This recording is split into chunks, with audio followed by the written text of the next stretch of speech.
cold, wet Saturday morning. Washington Square Park, New York.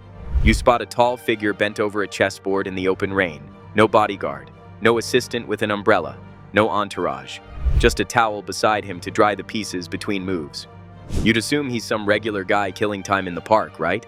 That man is Victor Wembanyama, one of the most recognizable athletes on earth. Net worth already at $10 million at just 22, with a $300 million supermax extension arriving in 2026. Fans showed up. He played 4 games with strangers. No announcement. Nobody paid him. Nobody filmed it for content.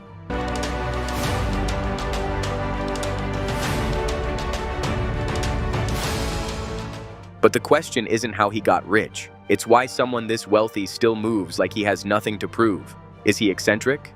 Is it calculated?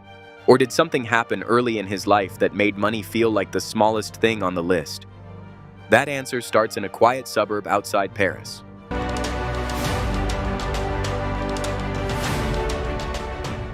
Le Chesnay, a quiet suburb just outside Versailles, near Paris.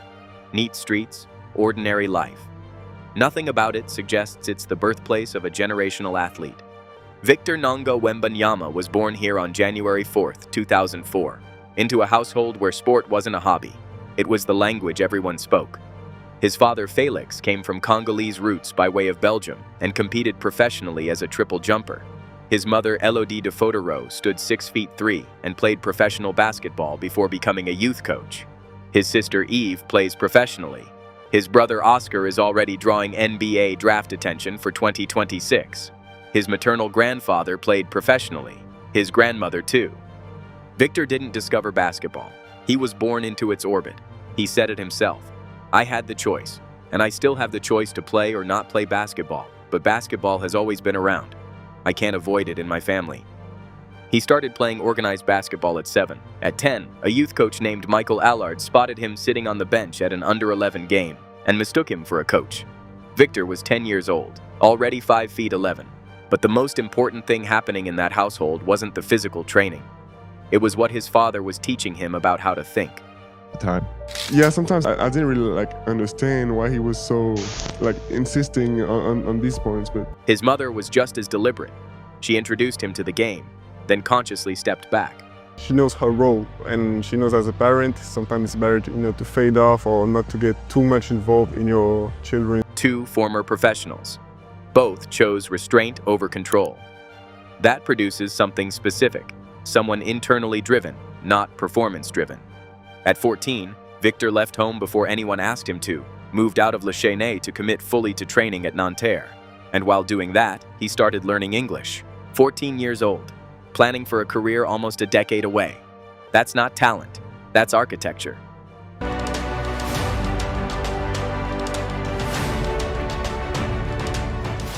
Pro debut at 15 with Nanterre 92 in the Euro Cup.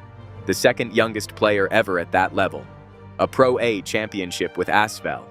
Then Metropolitans 92, where at just 18 he became the youngest player in history to win the Pro A MVP, leading the entire French league in scoring, rebounds, and blocks simultaneously. The Spurs took him first overall on June 22, 2023. When asked about his goals, he said, I'm gonna give 100%. Make all that's in my power to make.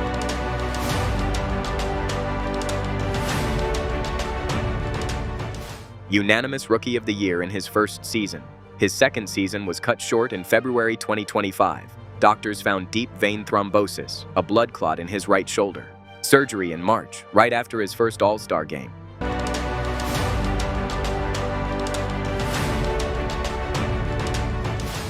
He was 21, putting up numbers nobody in NBA history had combined. 24.3 points, 11 rebounds, 3.8 blocks, while also attempting over 400 three-pointers in a single season. And his body forced a full stop. The money had already followed. Nike, Louis Vuitton, Fanatics, 2K games. Net worth around $10 million at 22, with that $300 million supermax just around the corner. Most players this young with this much hype lean into all of it. They post the lifestyle, they build the brand.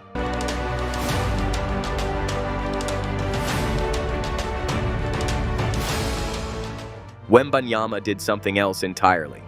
In January 2025, during the NBA Paris Games, he returned to Le Chesnay, the quiet suburb where he grew up, and unveiled 2 brand new basketball courts he helped design and fund.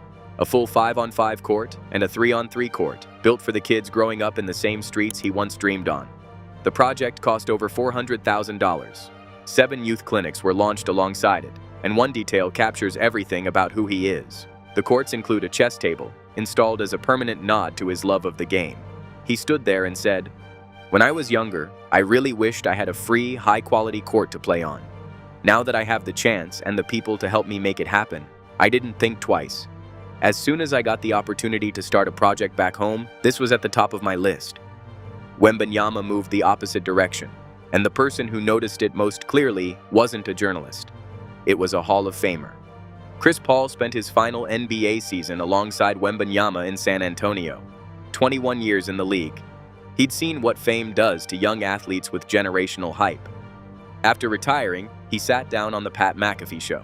His favorite author is Brandon Sanderson, whose books build entire worlds where characters earn everything through patience and discipline, not shortcuts. After the Spurs played Utah in March 2024, Sanderson posted on Instagram, "He made time for us after the game and was just as gracious and eloquent as everyone says."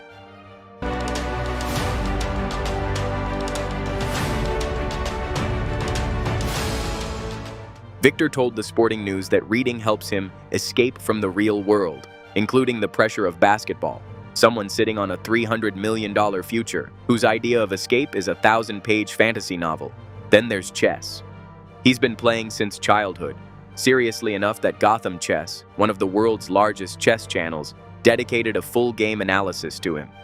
The morning of December 28, 2024, the day after the Spurs beat Brooklyn, he posted on X to his 1.4 million followers. "Who wants to meet me at the southwest corner of Washington Square Park to play chess? I'm there." 24 people came out in the rain. He lost to 2 professional players. When it was done, So I lost against 2 pros, but I won. no publicist, no content team. He just thanked people for coming out in the rain. At 7'3", he is one of the hardest people alive to miss in a crowd. He chose a public park over a private lounge, a chessboard over a camera. That's not image management.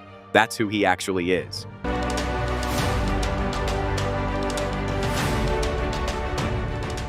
In February 2025, doctors find a blood clot, deep vein thrombosis, in his right shoulder.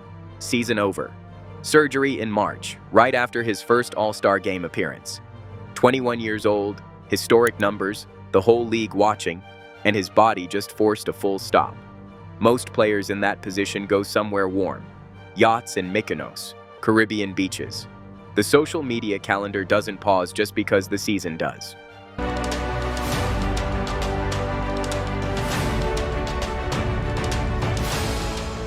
Wembanyama flew to China and quietly checked into the Shaolin Temple, one of the oldest martial arts monasteries on Earth, for a 10-day retreat. He shaved his head, wore gray monk robes, woke at 4:30 a.m., ate rice porridge and pickled vegetables, practiced kung fu on stone tracks every day. On the 6th day, he asked for something harder. They hiked at night to Bodhidharma Cave, every light off, navigating by moonlight. The master was nervous. Wembanyama didn't hesitate. Photos went viral, tens of millions of views on Weibo. The NBA's official page shared them. His own accounts posted nothing.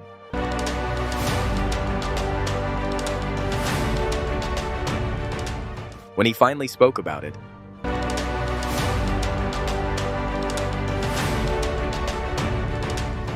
he also joked afterward that he was fairly certain the 10 days had made him Buddhist, and said it with the kind of dry humor that makes you think he was only half joking. At the end of his 10 days, the temple awarded him the Shaolin First Duan, a formal level of recognition. A 21-year-old NBA All-Star, fresh from shoulder surgery, earning a Kung Fu certification at one of the most respected martial arts institutions in the world. Not for content, not for a sponsor, because he asked for a harder challenge. At this point, the pattern is impossible to miss. The chess park, the Shaolin Temple, the English lessons at 14. None of it is random. The same thread runs through all of it. A father who taught him to go deep into everything he touched. A mother who modeled excellence, then stepped back deliberately so he could build his own compass. He left home at 14 before anyone asked him to. Studied English at 14 for a career years away. Played thousands of chess games as a discipline, not a pastime. And when his body failed him at 21, at the peak of his second NBA season, he didn't look for comfort. He looked for a harder trail. That's the thread. It's been there since Le Chesnay. Before his first NBA season, he told the Spurs, he wasn't talking about basketball plays. He was describing his entire identity. Chess, books, kung fu, moving out at 14, studying English at 14. These aren't quirks. They're the same instinct. Go deeper than expected. Do it because it's genuinely interesting, not because anyone is watching. When you're built that way, a $10 million net worth and a $300 million supermax don't change who you are. They just mean you can keep doing what you were already doing, more freely. In a league where personal brand building starts at the rookie level and showing off has its own aesthetic, Wembanyama moves like someone who missed that meeting entirely.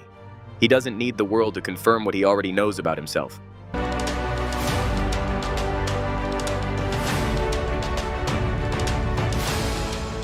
So why is Victor Wembanyama so rich, but lives like an ordinary man? Because he was never chasing the wealth. The wealth came as a consequence of how completely he chased something else. The craft, the depth, the discipline of mastering whatever he decided to master. He's walking into a supermax that will be the richest rookie extension in NBA history, and somewhere that same week, he'll be at a chess table letting a stranger beat him, or 800 pages into a Sanderson novel, or up at 4:30 a.m. asking for a harder trail. That chess morning in Washington Square Park, soaked through, losing to professionals, thanking strangers for coming out in the rain, happened with $10 million already in the bank. Nothing changed when the contract arrived, because the contract was never the destination. It was just proof the destination is real. We live in an era where worth is measured in followers, flexes, brands, and cars. The NBA is one of the most visible stages for all of that.